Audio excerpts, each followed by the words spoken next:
മഹാനായ ഹസൻ ബസരി റളിയല്ലാഹു അൻഹു ബഹുമാനപ്പെട്ടവർ ഒരു പ്രസിദ്ധനായ താബിഈയാണ്. മഹാനായ ഹസൻ ബസരി റഹ്മത്തുള്ളാഹി അലൈഹി അഞ്ചുകുത്തും പള്ളിയിലേക്ക് കൃത്യമായി പോകുന്നയാളാണ്.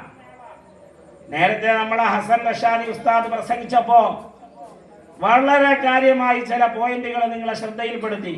അതായത് നിങ്ങൾ നിസ്കാരം കഴിഞ്ഞ് 33 സുബ്ഹാനല്ലാഹ് 33 അൽഹംദുലില്ലാഹ് പറയണം എന്നതുൾപ്പെടെയുള്ള ചില പ്രധാനപ്പെട്ട കാര്യങ്ങൾ അതാണ് നമ്മുടെ ജീവിതത്തിൽ പ്രാവർത്തികമാക്കാനുള്ളത്. മഹാനായ ഹസൻ ബസരി റഹ്മത്തുള്ളാഹി അലൈഹി ഒരു ദിവസം പള്ളിയിലെ ഇശാ നമസ്കാരം കഴിഞ്ഞു. എല്ലാവരും പള്ളിയിൽ നിന്ന് ഇറങ്ങി പോകാൻ ഒരുങ്ങുമ്പോ പള്ളിയുടെ വാതിലിന്റെ അടുക്കൽ ഒരാൾ വന്നു നിന്നുകൊണ്ട് ഉറക്കെ വിളിച്ചു പറയുകയാണ്, ഞാൻ ആഹാരം കഴിച്ചിട്ട് കുറച്ച് ദിവസങ്ങളായി, എനിക്ക് എന്തെങ്കിലും ഭക്ഷണം ആരെങ്കിലും തരണം. മഹാനായ ഹസൻ ബസരി റഹ്മത്തുള്ളാഹി അലൈഹി പള്ളിയുടെ മുൻഭാഗത്തുണ്ടായിരുന്നു. തൊട്ട് പുറകിൽ കുറെ പേര് സുന്നത്ത് നമസ്കരിക്കുന്നുണ്ടായിരുന്നു. ഈ ശബ്ദം എല്ലാവരും കേട്ടു. എല്ലാവരും ഇത് കേട്ടെങ്കിലും ഓരോരുത്തരും വിചാരിച്ചു മറ്റൊരാളെ കൊണ്ടുപോയി ആഹാരം കൊടുക്കുമെന്ന്. ഹസൻ ബസരിയും വിചാരിച്ചു മറ്റാരെങ്കിലും കൊണ്ടുപോയി ഭക്ഷണം കൊടുക്കുമെന്ന്. മഹാനായ ഹസൻ ബസരി ഉൾപ്പെടെയുള്ള മുഴുവൻ പേരും പള്ളിയിൽ നിന്ന് ഇറങ്ങിപ്പോയി. പള്ളിയുടെ വാതിലിൽ നിന്ന് വിളിച്ചു പറഞ്ഞ പാവപ്പെട്ട ഫക്കീറായ മനുഷ്യനെ ആരും വീട്ടിലേക്ക് കൊണ്ടുപോയില്ല, ആരും ക്ഷണിച്ചതുമില്ല. അദ്ദേഹം അന്ന് പള്ളിക്കകത്ത് തന്നെ കിടന്നു. മഹാനായ ഹസൻ ബസരി റഹ്മത്തുള്ളാഹി അലൈഹി പിറ്റേ ദിവസം സുബഹിക്ക് മുമ്പ് തഹജ്ജുദ് നമസ്കാരത്തിന് പള്ളിയിൽ വരുന്ന ആളാണ്. അങ്ങനെ അദ്ദേഹം പള്ളിയിലെത്തിയപ്പോൾ പള്ളിയുടെ മിഹ്റാബിന്റെ ഭാഗത്ത് തലേ ദിവസം ആഹാരം ആവശ്യപ്പെട്ട മനുഷ്യൻ മരിച്ചു കിടക്കുകയാണ്. ഇന്നാ ലില്ലാഹി വ ഇന്നാ ഇലൈഹി റാജിഊൻ. മഹാനായ ഹസൻ ബസരി റഹ്മത്തുള്ളാഹി അലൈഹി ചെന്ന് നോക്കി, നാടിയൊക്കെ പിടിച്ചു നോക്കിയപ്പോൾ ആള് മരിച്ചു കഴിഞ്ഞു.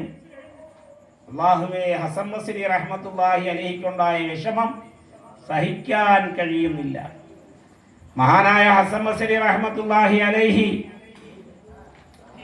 സുബഹിക്ക് പള്ളിയിലെ ആൾക്കാരെല്ലാം വന്നു. അവരോടൊക്കെ പറഞ്ഞു, നമ്മൾ ഇദ്ദേഹത്തെ വിളിച്ചു കൊണ്ടുപോയി ഒരു നേരത്തെ ഭക്ഷണം കൊടുത്തില്ലല്ലോ, വലിയ കഷ്ടമായി പോയി.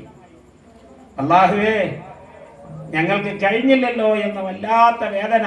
ഹസൻ ബസരി റഹ്മത്തുള്ളാഹി അലൈഹി വലിയ പാവപ്പെട്ടയാളായിരുന്നു. അദ്ദേഹം മറ്റുള്ളവരുമായിട്ട് സഹകരിച്ചു.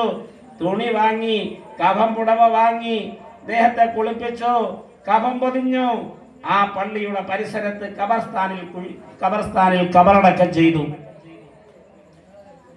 മഹാനായ ഹസൻ ബസരി റഹ്മത്തുള്ളാഹി അലൈഹി അന്ന് രാത്രി കിടക്കുമ്പോഴും ആലോചിച്ചു, അല്ലാഹ്, എന്നോട് ഞാൻ ഇരിക്കുന്ന മജ്‌ലിസിൽ വെച്ച് ഒരു നേരത്തെ ഭക്ഷണം ചോദിച്ചിട്ട് കൊടുക്കാൻ സാധിച്ചില്ല. ഞാൻ വിചാരിച്ചു മറ്റൊരാളെ വിളിച്ചുകൊണ്ടുപോയി ഭക്ഷണം കൊടുക്കുമെന്ന്, ആരും കൊടുത്തില്ലല്ലോ എന്ന ഒരു വല്ലാത്ത വിഷമം. മഹാനായ ഹസൻ ബസരി റഹ്മത്തുള്ളാഹി അലൈഹി എന്ന് കിടന്നുറങ്ങി. പിറ്റേ ദിവസം സുബഹിക്ക് മുമ്പ് അദ്ദേഹം പള്ളിയിലേക്ക് പോകുമ്പോൾ പള്ളിയുടെ മിഹ്റാബിന്റെ ഭാഗത്തൊരു തുണി കിടക്കുകയാണ്. ആ തുണിയുടെ പുറത്ത് എഴുതി വെച്ചിരിക്കുകയാണ്, ലാ യുഹിബ്ബു ലിബാസ മൻ ലാ യുത്ഇമു ത്വആം. ഇന്നലെ ഒരു നേരത്തെ ഭക്ഷണം ചോദിച്ചിട്ട് തരാത്ത നിങ്ങളുടെ കഫം പുടവ എനിക്ക് വേണ്ട. ഇന്നലെ ഞാൻ ചോദിച്ചല്ലോ, നിങ്ങൾ തന്നോ? നിങ്ങളുടെ കഫം പുടവ എനിക്ക് വേണ്ട എന്നതിൽ എഴുതി വെച്ചിരിക്കുന്നു.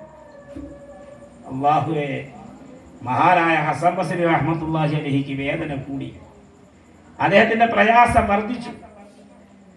മഹാനായ ഹസൻ ബസരി റഹ്മത്തുള്ളാഹി അലൈഹി അപ്പൊ തീരുമാനമെടുത്തു, ഇനി ആരെങ്കിലും എന്നോട് എന്ത് ചോദിച്ചാലും ഞാൻ കൊടുക്കും, കൊടുത്തില്ലെങ്കിൽ അതിൽ പിന്നീട് ഞാൻ ദുഃഖിക്കേണ്ടി വരും, അതുകൊണ്ട് ആരെന്ത് ചോദിച്ചാലും ഞാൻ കൊടുക്കും എന്ന് മഹാനായ ഹസൻ ബസരി റഹ്മത്തുള്ളാഹി അലൈഹി തീരുമാനിച്ചു.